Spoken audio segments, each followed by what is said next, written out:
Hey everyone, today I'm going to go over a couple of useful patterns for solving the small trap during your centers in FTO. So basically different patterns that you might come across in your solves and how to handle them quite comfortably. Some of those patterns include the entangled triangles cases. Entangled triangles are where you have a triple with two triangles of the same color on them, or those two triangles of the same color are instead as far apart as they can be. You know, if this triangle was instead maybe this one was here, that's actually closer together than these two are. So this is the farthest that any two triangles can be on the same layer. You know, this triangle could be miles away, but while they're still on the same layer, so these are on a single layer here, and so are these triangles. And this video is just going to show you how you can build your small traps and recognize these different patterns. The first case we're going to look at has an isolated edge on one center and then two triangles on the other center. This can come up in any of your center stages, first center, second center, last two centers. In this case we've got our first block completed and one of our centers done, so now we're just doing last two centers, but this applies on any center, in particular on the equatorial centers, because this is a 2-gen solution of just R and U moves. And the basic idea is we're going to move one of these two triangles into the middle layer, like so, let's say a U move, and then we'll hide this one so that we match it up with the edge by doing R, U, R prime, and then we turn this into a 3 mover, so do another U, and then this is a 3 mover, R, U, R prime. So again, put this triangle into the middle layer, and then match up these two as a pair, and then set up the 3 mover, like so. Now there's more than one way to solve this case, so we can start with a U move, and then that would just be this. But we can also start with U prime, just the same. So U prime and then R, U prime, R prime, U prime, R, like so. So this would be R, U. Now, the reason that you should know that you can start with either is because the edge will end up in a different location depending on which move you start with. So if I start with a U move, then the edge will end up in the B slot, in this back slot of the middle slice. U, R, U, like this. And if I start with U prime, the edge will end up in the front, like so. And the reason this is important is because it means you can predict where your small trap will be.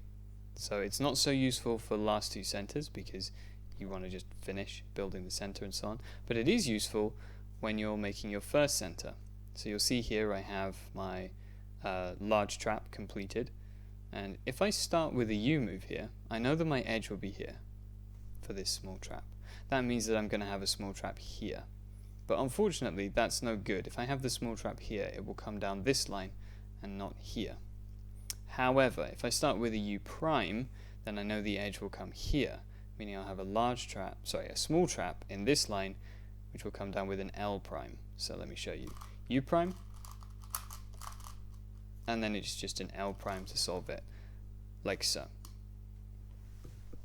For the second version of this case, the edge is now in the back instead of on the front here, and the two triangles are in the same position. This can also be solved either starting with a U or a U prime. So if you start with a U, it would look something like this.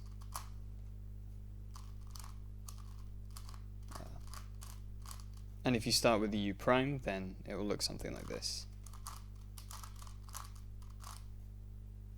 And what you'll notice is that if I start with the U move from here, the edge will also end up in the back slot. And if I start with the U prime, the edge will end up here. So let me show you. I want my edge to be here, But let's say I'm going very quickly, I'm not thinking about it very much, and I start with the U move. It'll end up here. So I do U, and there it is. And now I have to do a U prime before inserting.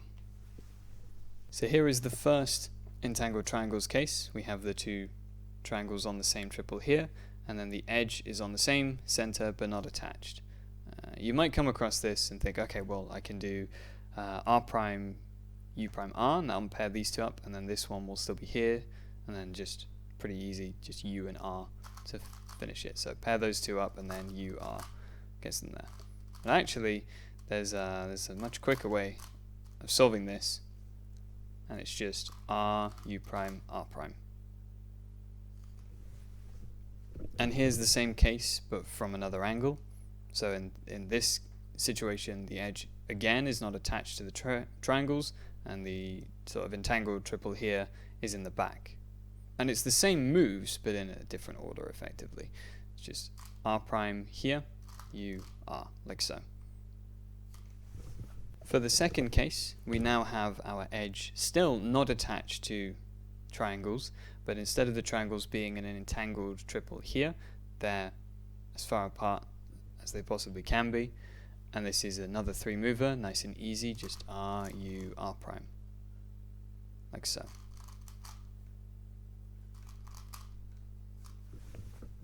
So the next case, we have the edge is actually attached to one of the triangles of our entangled triple, and this is very easy. This is actually just partway through that first set of moves I showed you when we had this case here.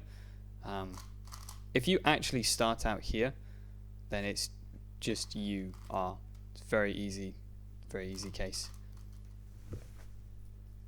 For the next case, we have the triangles are entangled as far apart as they can be in the R layer, but this time the edge is connected here, forming a pair.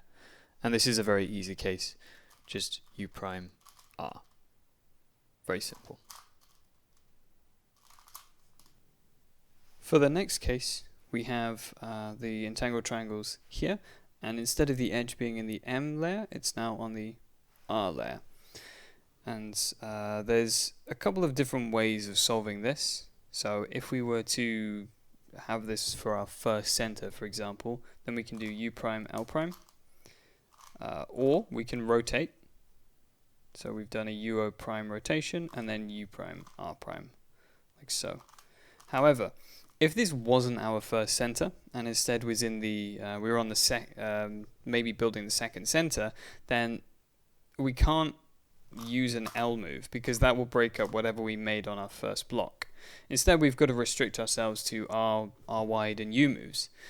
And in this case, it's just a 5 mover. So one such example would be R, U prime, R prime, and then U, R.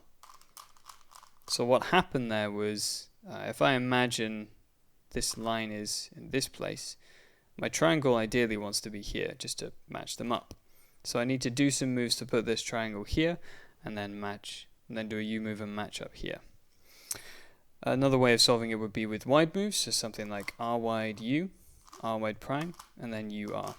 It achieves the same thing, essentially. Both are perfectly fine, but if you are just doing the first center, and you're not restricted, then something like that will do. And for this next case, we have our edge in the R layer again, but instead of the triangles being on the same triple, they're now as far apart as they can be. And this can also be solved in a couple of moves if you're not restricted. So I can do F, L prime, and that matches this up. Or I can rotate, kind of do B, R here, and then R prime.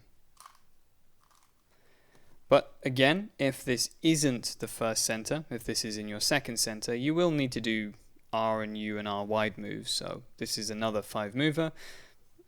We're going to essentially set it up so that we can do a U prime and then an R to match these up. So put this triangle here with something like R, U prime, R prime, and then U prime, R.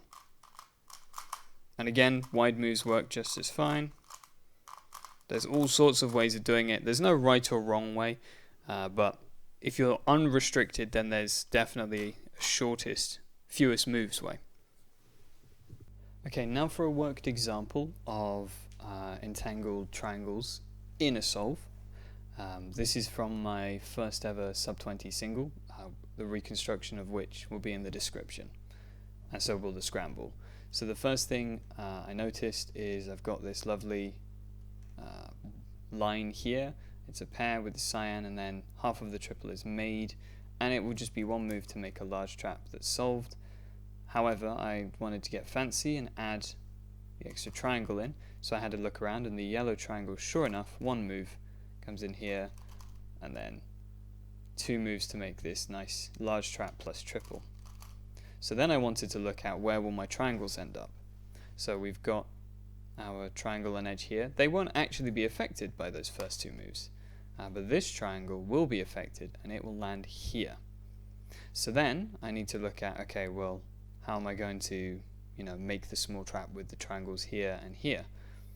Well, what if I entangle them? So I do a U move, and that will put the two triangles in these positions, which is as far apart as possible. And then I can just do a 2-gen solution for the trap, and you'll remember that if we have them in this position here and here with the edge there, then the edge will finish in that spot, which means that it would just be a nice easy B move. Yeah, that would be a nice B. I get mixed up with those. Be a nice B move to place the small trap in here. So let's see that in action. We're going to pair up so that the yellow triangle is here, and then we will build our small trap plus triple or arrow block here, and lo and behold, our triangle is where I said it would be. We entangle the two triangles, and then we do our solution to make the small trap, and then we insert with the B move. Now, fortunately, this also gave us a completed triple. I don't remember if I knew that would happen or not, but the point being is that I entangled those triangles to give myself a nice, easy small trap solution. So then, make a large trap for my second center, and then here, I did an R wide, saw this edge on its own, and then notice these two triangles here. I can do U prime, R prime, U prime, and at this point I've entangled the triangles, right? I'm preparing to build the small trap and put it in. You'll notice that just in this solution they end up entangled there, and then a nice easy way to build all of that. And then from here, nothing too crazy, just make a large trap, and then here we have this is where entangled triangles don't apply, just to note. They don't apply for your last two centers, because if we built the small trap here, we would have a small trap here and we wouldn't actually be able to solve the last two centers. So you actually do a U move here, and so on. The solve goes on and whatever. I don't remember the rest of it.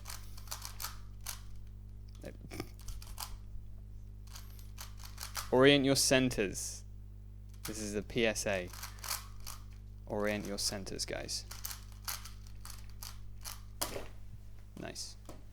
So those were all of the small trap cases I wanted to cover today. It's by far not every single possible case you will come across, but I think it's especially entangled triangles. They're just useful patterns to recognize in your solves, and I will be making a video in the not too distant future which will apply the ideas of entangled triangles to a very useful idea in arrow blocks. So stay tuned. If you do have any questions or any corrections that need to be issued, then do let me know in the comments below, and I will help you out or fix things there.